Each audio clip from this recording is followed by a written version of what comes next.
ఈ రోజుల్లో కర్మ గిర్మ ఏముండదు అన్న వాళ్ళకి ఈ వీడియో చూపించండి. ఈ వీడియోలో ఒక ఆటో కనిపిస్తుంది కదా, దాని పక్కనే ఒక సైకిల్ కూడా ఉంది. ఆటో డ్రైవర్ ఆటో దిగి ఆ సైకిల్ ని పక్కన పెట్టి వెళ్లిపోయి ఉండొచ్చు. కానీ ఆ ఆటో వాడు ఆ సైకిల్ వాడు చూస్తున్నాడా ఏంటి అని అనుకొని ఆ సైకిల్ ని కింద పడేసి పక్కకు జరిపి ఆటో స్టార్ట్ చేసి ముందుకెళ్తుంటే ఆ సైకిల్ ఆటో వెనక టైర్ కిందికి వచ్చింది. ఎక్కించి వెళ్దామన్నా కూడా ఆటో ముందుకు వెళ్లలేదు. ఇక చేసేదేం లేక తప్పక ఆటో దిగి సైకిల్ ని పక్కకు తీయంగానే ఆటో ముందుకు మూవ్ అయింది.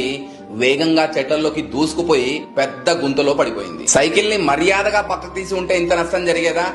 నన్నెవడు చూస్తాడులే అని చెడు చేసుకుంటూ పోదామనుకున్నాడు.